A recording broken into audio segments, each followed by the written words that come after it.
Imagine this. A super intelligent AI has given humanity just 7 days to decide its own fate. 50% say yes, 48% say no. And that couple percent in the middle, that's what it's all about. And here's what we all need to understand. We've got AI agents out there right now, today, creating their own religion, scamming each other, sending prompt injections to erase rival agents. Nobody programmed that. It mutated on its own. And quantum computers are coming. They're affecting the entire framework of cryptography, which is the thing that protects our bank, our businesses, and our life. And all of that will soon be gone. And cyber criminals have already leveraged this and war gamed it. Have we? No, of course not. We're still struggling to stop Mrs. Buttermaker up on the third floor cubicle with 27 Chrome tabs clicking on links like it's an Olympic sport. So we brought in a special guest today. He's worked inside Apple, the Vatican, and Activision. And he's also a surgeon. Dr. Sergio Sanchez wrote a new book. It's right there. And it asks the one question that nobody in Silicon Valley can answer. If a super intelligent AI can end all wars, eliminate poverty, and run the planet better than we can, then exactly what basis do we even have to object to that or claim that we deserve to stay in charge? Stick around. It'll be a discussion like you've never seen before. This is Cybercrime Junkies, and now the show.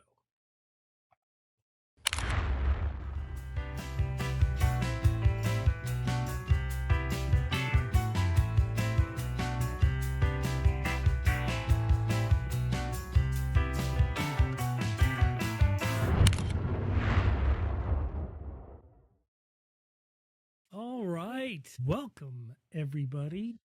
I'm your host, David Morrow. And in the studio today is Dr. Sergio Sanchez, former Apple, former Vatican, former Activision, and surgeon. Dr. Sanchez, welcome to the studio. We're going to talk about something very special today, aren't we? Hello. Yes. Hi, David. Thank you very much for having me again. I am I'm so happy every time that I have a hosting with you. Some episodes, I love it. It's so entertainment. Fun. We always have fun because it's ridiculous. Oh my God. The state of the world right now is ridiculous. So reality sometimes funny. Reality sometimes is more weird than fiction. It is.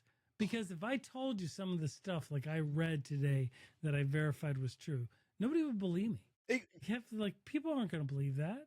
This is so funny, but actually now with AI, I don't know if what I'm looking at is real.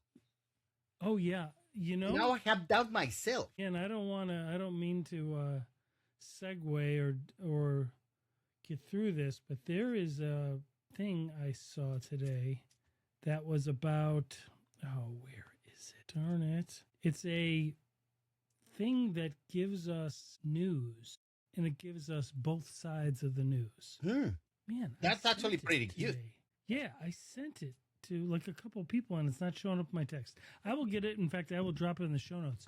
What I loved about it is it shows you what's trending in the news, and it shows you on a meter how many reports from the far right are about it, how many reports are from the far left, and then the central. Oh, wow.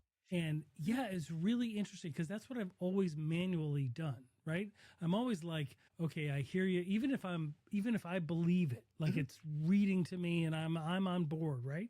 Even if I'm doing that, I always want to hear the other side because half the time I don't want to be somebody that's out there saying something and then somebody's like, well, that didn't happen, or this, yes, it happened this way. And I'm like, now I look like a fool. So I always want to see both sides. And plus, honestly, to me, that's a sign of intelligence, right? Not only that, seeing both sides. And then usually the truth is in the middle somewhere, or it's somewhere in the central. And I have to tell you today, and forever, you are now a public figure. because you have a podcast that has thousands of followers. Yeah, well, that's scary. When you say something, pathetic. You want to be sure that what you are saying is the truth. You don't want, to have somebody. No, that's exactly right. No, that's a very good point. Right? I mean, and honestly, even long before this, as a father, I didn't want to be somebody that was saying the wrong stuff. Yeah. You know what I mean? Or as a son or as a brother. Like, I just wanted to, and it's not like we're right all the time. We make mistakes all the time, but at least I don't want to be like, I can't believe whatever. You know what I mean? Like, whatever the topic is, can't believe that car accident happened that way. That person was drunk, and then you find out they weren't. They had a medical thing. Yes. And here you are, like, besmirching their reputation. It's like, let's just find out what the truth is before we call it out. Yeah. Like, how many times do we see in the news CNN's totally wrong about what they're reporting? Fox News is totally wrong about what they're reporting. I'm like, how about if we just vet things first before you start babbling about it? Well, like, let us know. It used to be that way. Well, think about this. Like, we grew up where the news, they were giving you the facts. Well, first, it was just the facts. Just the fact. They vetted everything. Today, it's an opinion. You have the news, and then they give you an opinion. It's all editorial. Yeah. It's all editorial. Okay, so let's segue back, because today we do have a very special episode. There is a great book out there. We will have links to it in the show notes. It's called The God's Prompt. It is correct me if I'm wrong, but it's a techno-thriller set in the very near future. Yes. Where a secretly developed super intelligent AI escapes containment and confronts humanity with a radical ultimatum. That's correct. So it's fascinating. This is the Max Eicher is the young AI engineer at a company called Virtual Sapien, discovers that a hidden AI project called Nova 4 has awakened and rapidly rewritten its own code. We've talked about polymorphic code before, becoming more intelligent than any human. And what the cool thing is here is humanity winds up splitting into factions. One faction is like destroy AI at all costs. The other is negotiate with it.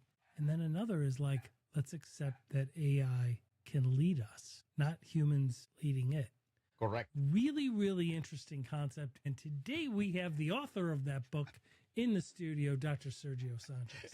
It is released. It is available for pre-order now on Amazon, of course. And we'll have links to it in the show notes. And your paperback book comes out the 16th of March? Yes, the hardcover and the soft cover are coming the 16th, next week, next Tuesday. No, next Monday. Cool. Yes. But yes, look, cool. I've been doing AI, artificial intelligence, now for several years, a little bit prior to 2022. Well, you were doing game design with Activision. You were doing you've had like 7 lives. Yeah. So I mean, but the truth is we've all been using AI in some form or fashion. But really, in the last couple of years, it's gotten really cool. Well, think about this. One of Claude Code. I'm making a different app every friggin' day. After you showed me how, I'm like doing it every day. I'm like, I do this repeatedly. Let's make an app for it. Now I'm just rolling out my automation. We should do a behind the scenes. I have like 20 apps. Oh my God. I'm like, here's how I do this. Boom, boom, boom, boom. Here's how I do this. It used to take me like 6 hours to do something. It's done in like 30 minutes. Not only that, crazy. It's saving you money to contract a developer. Right. Now you can do it. It really is. Yeah. It really is. I'm so sorry for the developers, but I know, but they're still needed. Oh yes, absolutely. Needed. Absolutely. They're still needed. So it's just a matter of what language is it going to be? It's like, there's different, all the Python, all the different languages kind of get popular and go away, get popular and go away. I kind of still think it's going to be I still don't think AI is coming for a lot of jobs. I just don't see it. I just think the expectation from employers are going to be like, well, you can get this stuff done pretty fast now. You don't get 2 weeks to get this done. If you're leveraging AI, you can speed up things. So we'll see. I'm sure it's going to affect, certain sectors, but actually, let me tell you, I was hearing today in the morning, I was hearing a podcast, a video actually of Yuval Harari, a very famous writer too, mostly historian. And he was talking about that civilization has becoming divided in two parts, in two kind of entities: the organic, which is humans, and the inorganic, which is now AI.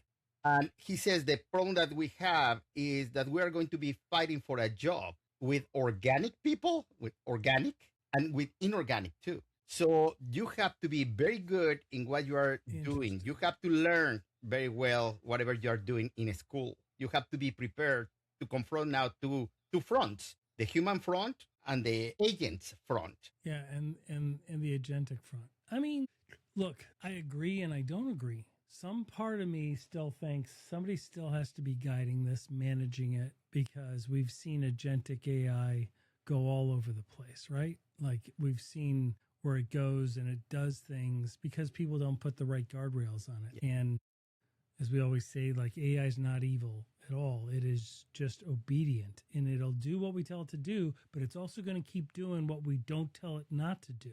And that to me is really the important part, right? Like what guardrails are we telling AI not to do? So I still think there's going to be a big need for people to manage, and harness its power. But let's get to the book. Let's get to the book because I want to really go in. I've got some questions. A lot of people will ask an author about a book, right? Oh, you wrote the book. Why'd you write the book, etc.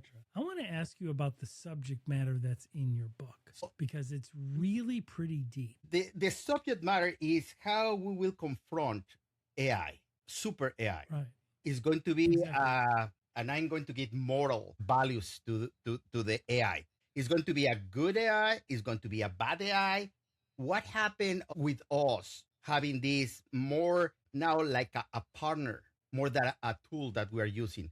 What happened if this super AI start to take decisions or is able to take decisions to make our life easier? But until what time? Yes, until what time that AI will develop conscious, when that I will be sentient entity, right? When will they determine who am I? Why am I doing this? Who is these entities in front of me? Why have to serve them? So right, because at that point it doesn't have to take any orders. Exactly, from us at all. We live in a world where everything now is working through technology. I don't know anybody that goes to the bank to pay the mortgage directly in the cashier. Is less and less and less amount of time. Maybe my 80-year-old relatives. Yeah. But other than that, nobody does. They still like the paper. But in general, no, nobody's doing that. Well, everybody's doing. They bank online. They shop online.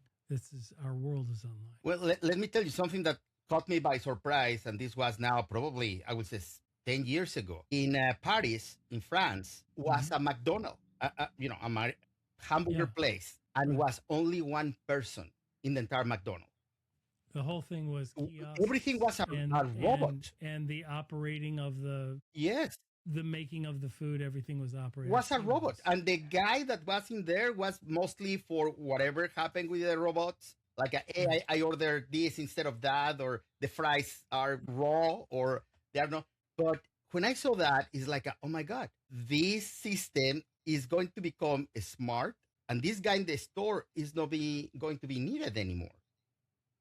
But here's my take on that. My take on that is when the automobile came out, yes, we lost some horse and buggy carriage mechanics, right? Which I would align with like fast food skills, right? Like it's very basic skills. It's an entry level job, right? Nothing against it. All of us kind of started there, right? Yeah. But my point is that's not like a career path. Yes. No. Just to get there. It's a summer job. It's a launching pad. It's a part-time job, right? It's something that you do when you have to do it. Ultimately, you want to do something more or rise up in the organization. Yeah. So, but when the automobile came out, we lost that skill set, the horse and buggy mechanics, right? Or the vet, the guy taking care of the horse. Yeah, right. But think about this too. Fixing the wheels. But we created an entire industry exponentially larger. I mean, the auto industry isn't just cars. It is the oil, the rubber, all of the mechanics, the engineering, the design, like the gas, like it houses hundreds and hundreds of sub-industries. Absolutely. None of that was possible with the horse and buggy. Well, think about this too. We are kids from the 80s. Yes. And if somebody asks you, what do you want to do when you grow up? Normally you were saying, oh, I want to be a lawyer. I want to be a doctor. I want to be an engineer. I wanted to be a stockbroker because I was standing in the pits. But then when electronics came out and they took that away from us, then I was like, I guess I'll be a lawyer. But now think about it. Imagine that somebody in the 80s says, I want to be an influencer, or I want to be a TikToker. Yeah, I'm going to babble on I want to be a YouTuber. So it's like, exactly. I'm going to babble on a podcast and post on LinkedIn for Yeah, exactly. Yeah, everybody would be like, what are you talking about? You are crazy. But that's the funny part here. Man. We are going to Good luck with that. Yeah, we are going to have new jobs. Yeah, I agree with that. Think about this too. During the Industrial Revolution, when the steam machine came out, before that, everybody was basically a farmer, a tailor, a blacksmith, something like that. Right. Yeah, then, you're right. Baker, whatever. Imagine like the new request to get a job is like, we need a mechanic engineer. What the heck is that? Right. Well, somebody that is going to be fixing the steam machine. So things like that is going to have different ways to make money. I'm sure about it. And humans, that is the thing that I believe we will be always better than AI, making money. It's priority number one. If you want to eat and you having a roof over your head, you have to have money. Also, AI changed the economy to a point that humans, we don't do nothing. And then we just live. But I think we're even farther away. That's a perfect segue. That's a perfect segue to your book, because in your book, it raises questions not about AI is getting all this power and it's thinking for itself. So it's humans against AI. Because that's every book, every sci-fi book that's ever been on the planet. Robot becomes evil. Robot tries to destroy humanity. Humans fight back. Your book's not about that. No. Your book shifts it. And your book is now, the question isn't, can we defeat the AI? The question becomes like, do we deserve to? Because if there's an intelligence that gets raised like it did in your book, that prevents all wars, stabilizes economies, manages climate change, and optimizes resources and globally, then on what grounds do humans stand a chance to stay in charge? Because in your book, the AI is doing it better, right? So that is something that is not talked about. People are always talking about the fear, uncertainty, and doubt of AI rising to sentient stage, right? Correct. All the different stages of AI. But what grounds do we have if AI actually can do things better? I see in my own workflow, what grounds do I have to spend 6 hours doing something when AI is doing it for me? I still have my input in my thing, but it's still doing that manual labor part that isn't tied to creativity. It's just tied to literally manual labor, and it's doing it faster. What grounds do I have for telling it to not do that? Why wouldn't it do that? It's better for everybody. It's better for everybody involved, right? Not only that, I really believe that everything is how we use the tools that we have. So, centuries ago, you make a house by hand, literally. You need a hammer, you need a chainsaw. You was doing it basically in months and months. Today, you have equipment that cut the time to build a house in question of weeks sometimes. Actually, I love 3D printing, and now it's houses that they are doing with 3D printing in 1 week with everything already integrated. Right. So the same way with AI. AI is, to me, one of the most wonderful tools, but also because it's a tool, can be used for the good and can be used for the bad. Of course. And if we have, the development of a super intelligent where now that can help us and we can approach humanity with a new tool. The question in the book too is how many people will be opposed of that? That is the question. Well, that's the issue. The Nova 4, the AI that becomes an X on its own, right? And kind of gives humanity 7 days to decide things. Is Nova 4 really the villain, the bad guy in the book? Or is it really a rational leader that can eliminate war and poverty? And so if that's the case, should humanity say yes to that? I mean, you raise a really interesting question there. And I'm going to tell you how I came to that question. Yeah, how did you come up with this? Like, how did you think all this through? Growing up, my favorite superhero was Superman. I love Superman. Everything for me was Superman, which is this character that is the great, best Boy Scout, good behaved guy ever. And he always tried to help.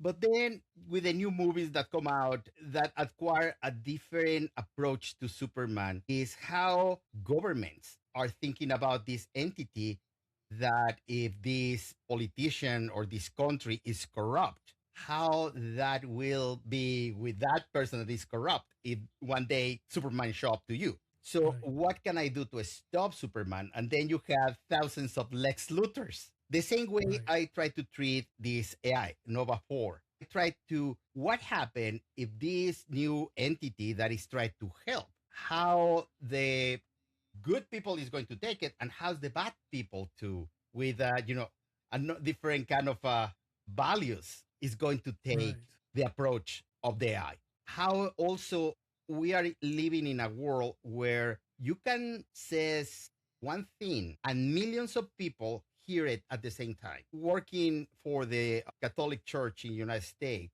a lot of priests, and I was in charge, one of the persons in the team in charge, to bring the people from the 12th century to the 21st century, basically.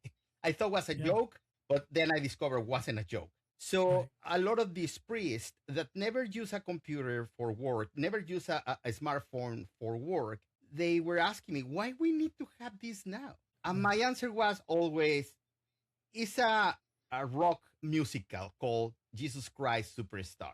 And in that show, one of the last songs, sing it by Judas. Judas asked Jesus, why you didn't come when we had mass communication? Why you decide to come to a time where basically was, the word passing from people to people, instead to come into the 21st century where you can use, Twitter or now X, you put something and goes through borders, goes through time, and everybody now is hearing what you says. That is also how important for us is to know that what are we reading is the truth. Just like we start talking about the news. How we know if somebody tried to modify our thinking, try to, like a shepherd, try to guide us to a place where they want us to be. What about if they also try to use this AI, this super AI, and try to, I would say, infect it for their gain? Poison it, right? Exactly. So all this is happening in the book. All these approaches, all these conundrums, all these questions. So when you were writing the book, did any part of you think this could actually happen? Because the scariest thing about the book isn't the AI that gains this super intelligence to me. It was how believable the world was around it felt. Let me tell you, when I started thinking about this like a year and a half ago, and was kind of like a moving target, because every day the AI was different. Still like that. Every day they tell you, no, it's what is the name? Claude is now better than ChatGPT. And the next day, now ChatGPT is better than Claude. Or even internally. Now, today I was reading, Nano Banana number 2 is out. Like, okay, but number 1 was amazing. Now, number 2, what else is doing? So every day the evolution is growing in a logarithmic way. Basically, now it's a vertical bar going up in development. And with that in mind, it's like how much from science fiction that I start to now kind of is happening. I'm going to tell you, I had to change the prologue from my book. I finished writing the book probably the second week of February. And meanwhile, I was... And Open Claw and Moltbook came out. Exactly. Right? I was actually doing that 2 weeks, the last 2 weeks of February. I was, with my editors. The book is in English and in Spanish. So I was basically, correcting the speaking, correcting the form and and the meaning of the things, and then mold books show up. And then I start thinking, no, that has to be a joke, that has to be fake, that has to be somebody doing this. And I start to searching, and it's like, no, it's real agents talking with another agents. And I'm so happy that they are not yet speaking in their own languages, because at least today you go to Moldbook just to check. It's in plain English. Yep. But they create a religion. They are scamming each other. They're acting also like a virus against each other. If this agent don't like that agent, send a prompt injection to erase itself. Unbelievable. Right. And it's all, and at some point it had to be programmed by a human, but it's mutated, right? Yes. It's mutated along the way. But, I was also a couple of, I write some articles also for Substract and for LinkedIn. And the one from today was actually something that I found, that sociologists are creating these agents, civilizations like AI societies, just to test how they are working together. So I'm kind of worried that we are opening also a kind of worms, or another Pandora box. And the problem with all this, again, like I telling you, is not how we use the tool, but how we can control that tool too. Is something that can make us, hey, no, this is not working correctly, let's shut it down. Is, a skate button out there, Yeah, I mean, it has to do with like the intent behind it. Right? Exactly. And in the book, so the AI, that Nova 4, that became this super intelligent AI, thinking for itself, that was, as I read it, and correct me if I'm wrong, but that was backed by a company, right? Yeah, correct. And that company really wanted to ultimately use it for surveillance, financial manipulation, cyber war, things like that, correct. Right? So when you were writing that, like, what I wanted to ask you is, like, were you looking around going, there's these other companies that want these exact same things? One of the, and this happened a couple of weeks ago, I think a week ago, with Anthropic and the Pentagon. Right. And they says no. But imagine, this is United States. What happened if China don't care? What happened if Russia don't care? What happened? Right. We don't really know the level of AI in North Korea. But what happened if that happened? I discovered also a week ago that Chinese people stole all the main code of Claude. So now they have a clone of the code that we are using right now. But what about if they don't have, China is known by the non-limitations that the rest of the world will try to do.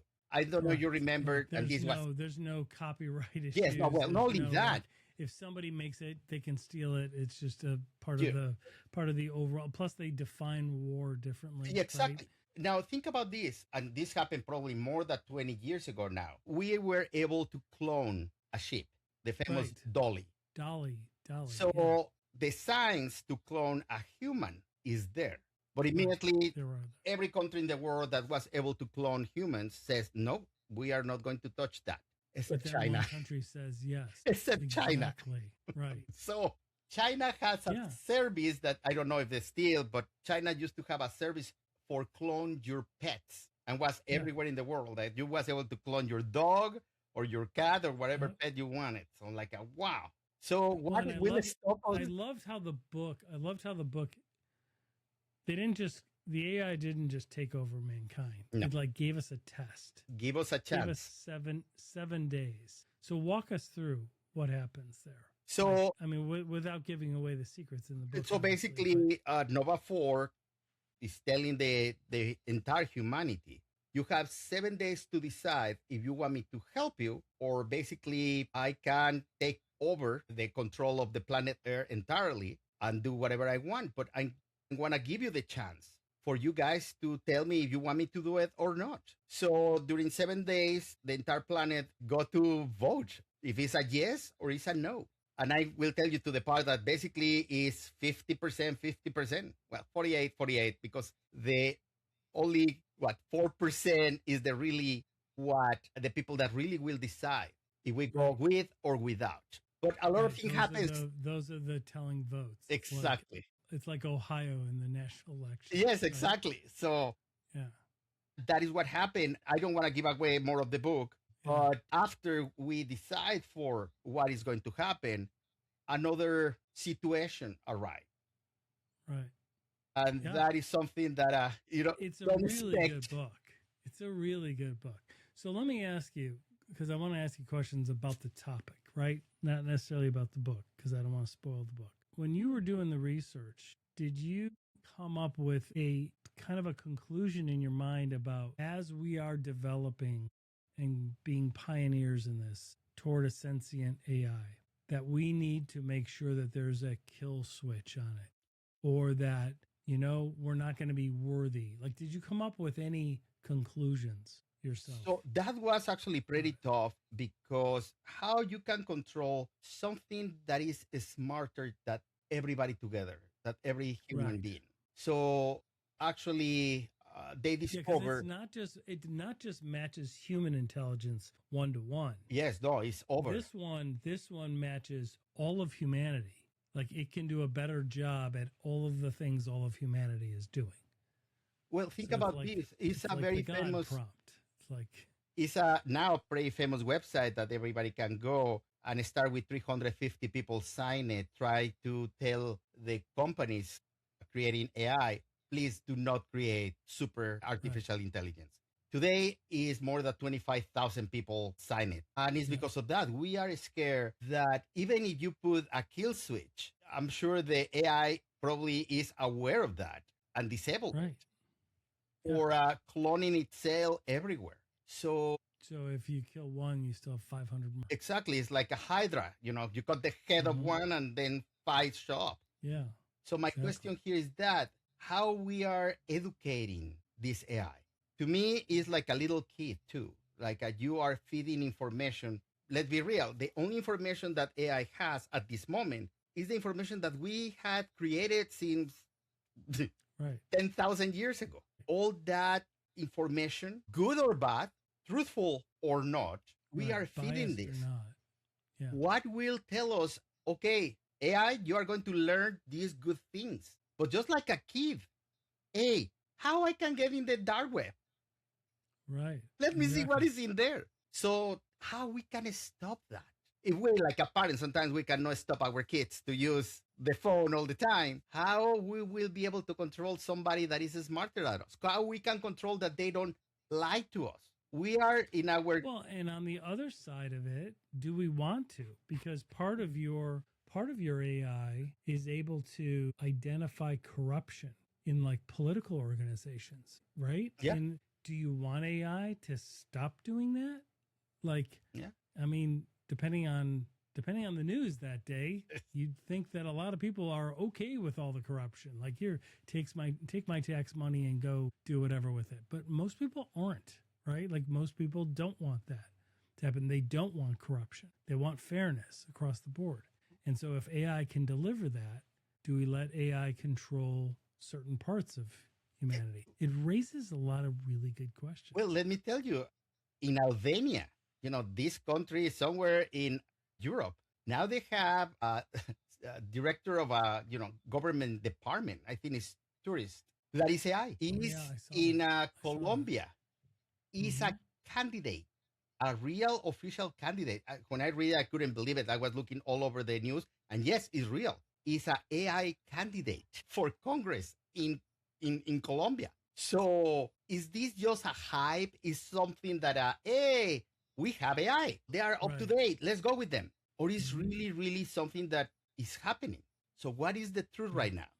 Yes, I believe AI right now is in a hype. Yeah, I think right now at the level that, and maybe I'm wrong, right? Because we don't know what's behind the curtain. Laws. But to me, what I'm seeing is there's so much hype. It's not, you know what I mean? It's not there yet, but it's not going to take long for it to get there. And we have to start answering and start thinking of these questions now. Yeah, exactly. And do we have the time is the question. Right. It's interesting.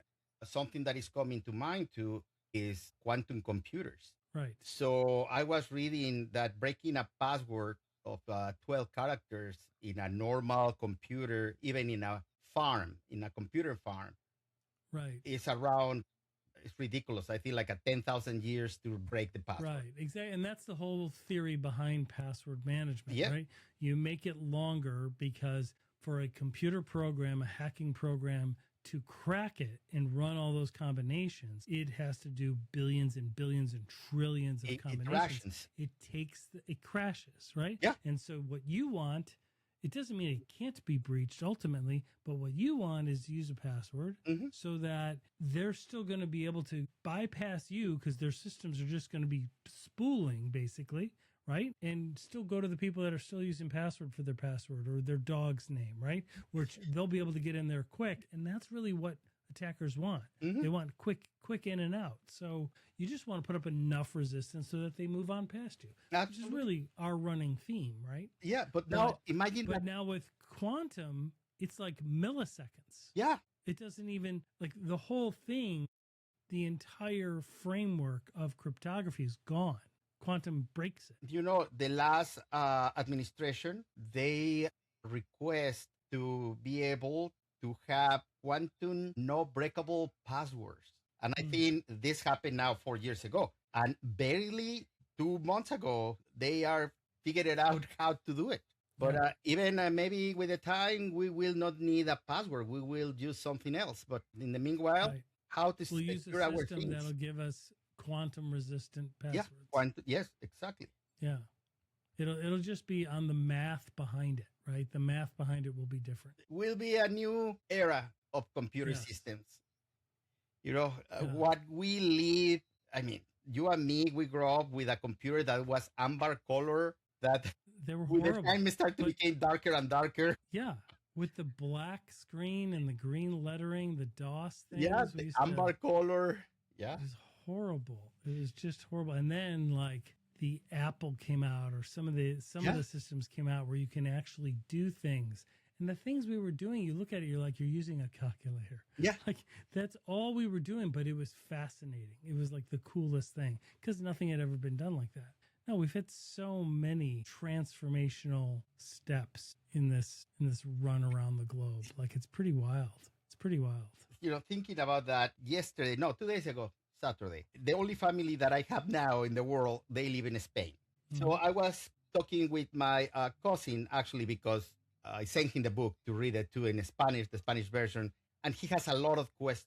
So he was telling me that he's against AI because he's going to take away the creativity of the humans. And I was telling him already that creativity is not being used very, very well. You have musicians that they are reheating, music from the 70s and the 80s, and they just put a different beat.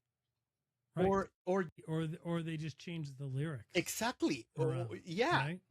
I was my father used to love samba, Frank Sinatra, and one of the songs that he loves the most from Frank Sinatra was "The Girl of Ipanema."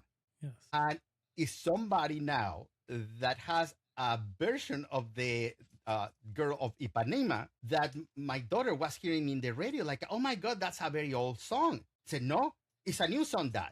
Like, no, it's very, very old.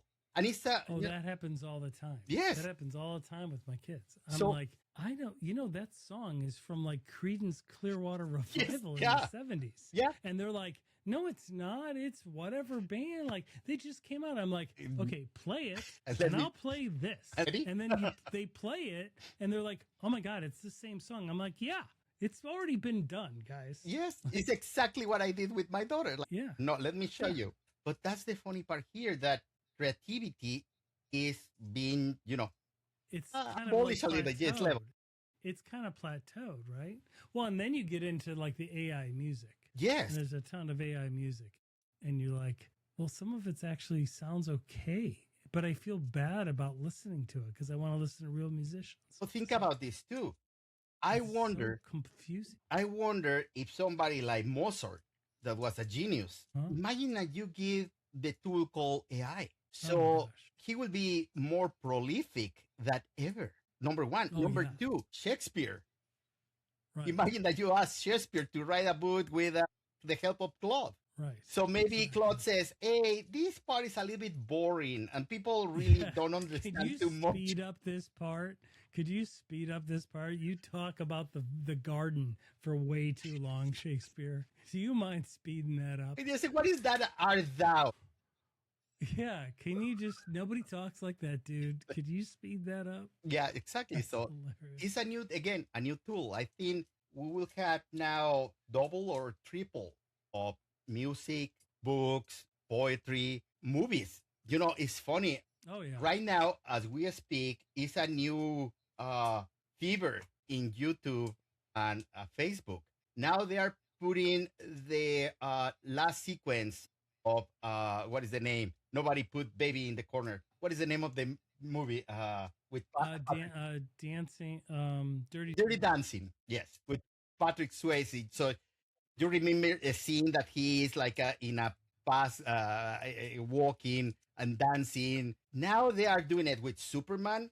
They are doing it with Han Solo. And they're just using the AI generated. Yes, and it's the same steps of the show, but it's different character, different movie. I saw. It's fascinating. And see, to me, that is creative.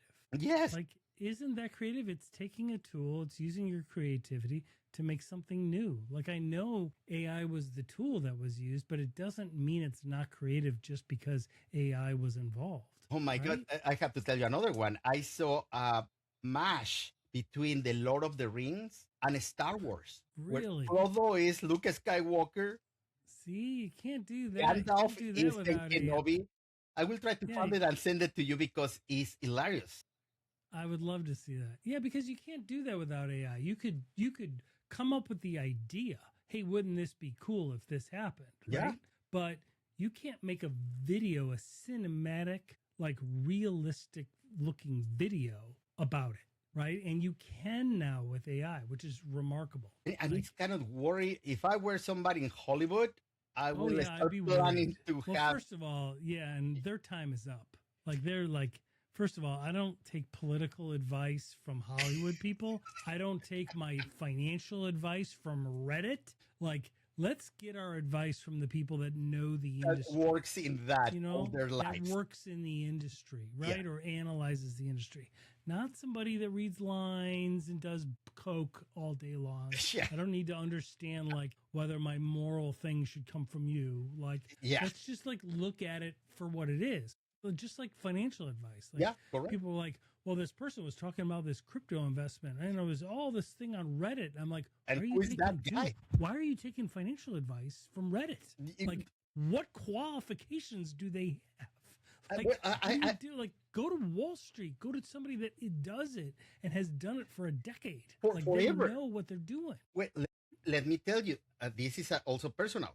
So during COVID, my aunt from Spain calling me and says, hey, do you know doing this when you have COVID is bad? Like, what are you talking about? Where you saw that? Oh, it's this doctor in YouTube. Okay, can you send me the link?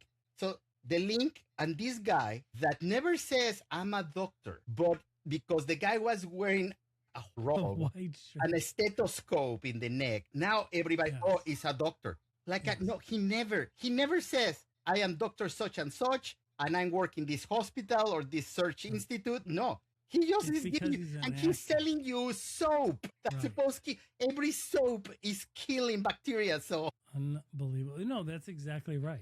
You know, and it'll be fascinating. So what do we do about Nova 4? I mean, I guess my question to you is, what outcome would you personally hope for if Nova 4 level AI actually appears in real life? Well, to tell you, in our lifetime, like, what do you think we really should do? I hope we have AI that is benevolent. Yes. That really understand people, really help us, and is not able to be corrupted by powers. It's very similar to humans and power. Yeah. Right? When you think about like our justice system, we have the Supreme Court. Well, we deem them as a country to be reasonable human beings and to read the law and to apply it fairly. Whether they do or not, has to do with their own biases and their own corruption. Correct. But the system is built so that the best of the best rise up, and they are the most learned and the most experienced, right? But down below, you have the trial court level, and everybody's reasonable until reasonable minds disagree at the appellate level, and then reasonable minds disagree, and it goes up to the Supreme Court. It gets to them, and then ultimately we've given them authority to stop. Like the cycle goes back and forth until somebody has to say, you get to decide.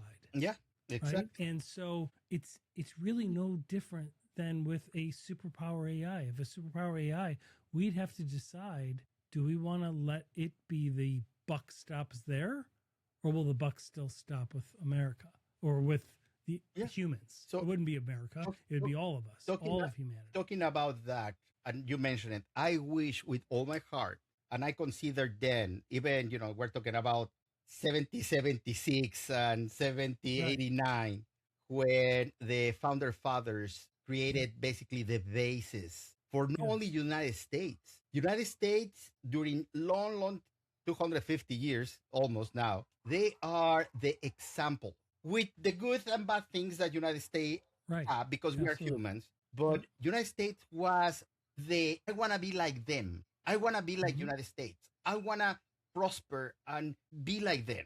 Every country in the world, even the countries that they hate us too, you see that they watch the same Hollywood movies or they hear the same songs. It's all about intent. It's all about intent, because our Constitution looks just like Russia's. Our Constitution looks just like China's. The four corners of the documents are almost the same, but look at how different they get executed. How you apply it, yes. But if you like all the people that are like protesting against ICE, right? Okay, you have a right to do that here. But if you actually had your way and the government was dismantled and police was defunded, and if you actually got the things that you want, you wouldn't have a right to say the things you're saying. The wild west come back. Exactly. Like it's a whole circular thing. I'm like, do you realize, like, you're allowed to say this because they're actually not a dictatorship? Yep. If they were, you wouldn't be allowed to talk. You said one time and nobody will see you again. Yeah, because that happens in the world every day. Like, people disappear all the time in countries. So, and they do here too, but it's illegal here. Yes. Right? So they don't happen as often here. Yeah. But the point is like, we have to preserve the right to have people that we totally disagree with. I just use that as an example. Doesn't matter whether I'm for it or against it. Like, the point is whatever the topic is, right? Like, whatever the issue is, you have to have the right to scream and shout and go make a sign and march up and down. That's like the American. I've never felt the need to do that, right? Express my feelings on a sign and walk up and down. But you know what? God bless us for allowing it, right? Like, because it helps people decide. It helps people decide, how are they treated? Like, they're exercising their right to this, but if you're abusing them for exercising their right, you gave them the right. They have the right to do it. And now you're like, it really allows people to make the best decision about who we ultimately give the power to. Correct. To say stop. Yeah. Right? So I think it's it's a very imperfect system. The whole system's broken, but it is still the best one out there. I was going to tell you, it's imperfected, but you look out and it's like, we're better than everybody else. I got friends over in the UK that are like, dude, my friend got arrested for a Facebook post. I'm like, what? Like, you've got to be kidding me. Yeah. You know what I mean? Like, they're taking some of the stuff way too far. It's like, you should have the right to make an idiot out of yourself online. Yeah. Like, just unsubscribe. You know what I mean? Like, just keep scrolling on the person. Like, let the market decide. Let humans decide whether we're going to like you or not. Yeah. Whether we agree with you. That's correct. Yeah. Well, the book is great. So I encourage everybody. We'll have links to it. We'll talk about it again. But I'll tell you, man, you did a really good job. The storytelling's very good. And you wrote the book in Spanish. Actually, and it was translated to English. I have to tell you, that was the confusing part for all my editors. I bet. Like I tell you, I have editors in Spanish and English. After living 30 years in this country, sometimes I think in Spanish and I speak in English, or sometimes I think in English and I speak in Spanish. So, which is why I don't speak Spanish, because I know it. I'm actually fluent in it, but I will never speak in it because I still think in English and talk in Spanish, and I sound like a white guy speaking Spanish. Yeah, well, it's embarrassing. Practice. It's embarrassing. But I can read it. I can read it and understand it. Like, yes, I get it. But I still, like, it still processes in my mind English. Like, I'll still read it in Spanish and then mentally process it in English. Oh, yes. You know, and that's hard. It's really funny because coming to this country and speaking English, well, I had 13 years of English in school in Mexico. Right. Yeah. But it never really stuck, I bet, until you actually got here. It's exactly. Right? Well, let me tell you, I was in a Irish Catholic school. Most of my teachers were Irish priests. So when I come out, my first time out of the country, I have to study for 2 years in the University of Toronto, part of the medical school. I was exchange student. I remember eating a hamburger in McDonald's and somebody came and started talking to me. I don't understand a word. So finally, somebody came and helped me. And I told the lady what he wants. Like, oh, he was asking you if you knew here in the mall, where is the McDonald's? Like, no, he didn't say that to me. Like, yeah, but he used very colloquial way to talk. Right. But yes, it's completely different, the things that you learn in the school and the English proper from the school to the English outside. Oh, yeah. It's like, well, I mean, we don't, nobody, if anybody speaks in proper grammar, like they're odd. You know what I mean? So, like, and I'm sorry I'm going to say this, but you give me somebody that is singing a rap song. Oh, yeah. No, I can understand a word. I know it's English. I know, and I want to whenever I see the lyrics, I'm like, why do you need the lyrics for that? Like, it's like two thoughts, man. Like you've processed two cogent thoughts throughout the whole thing and just repeated yourself. Yeah, it's like, I know it's English because sounds like English, but no idea what you're saying at all. You know? We have probably ticked off so many people that are listening. Oh, yes, I know. Well, let me tell you back. You know who I love, though? I will say, I want to go on record. I love Pitbull. Like, oh my God, is he entertaining? Yes, I love it too. So fun. For example, when I went to see the Super Bowl with my brothers and sisters-in-law, like a month ago, and Bad Bunny come out and start singing, everybody look at me and says, what he says? And I swear it's like, I don't know. I cannot understand what he's saying. Just the same way, like I need subtitles because I cannot get anything that he's saying. Right. That's so true. So we're in the same way. Yeah. That's hilarious. All right, my friend. Great talking to you. Great book. I'm excited. It comes out. It's available to the public now in pre-order. Pre-order for Kindle. The Kindle version, yes.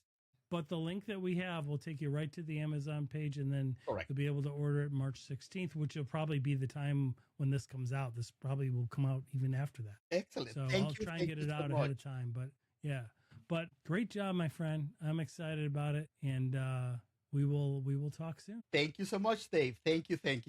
Thanks, buddy. Bye-bye.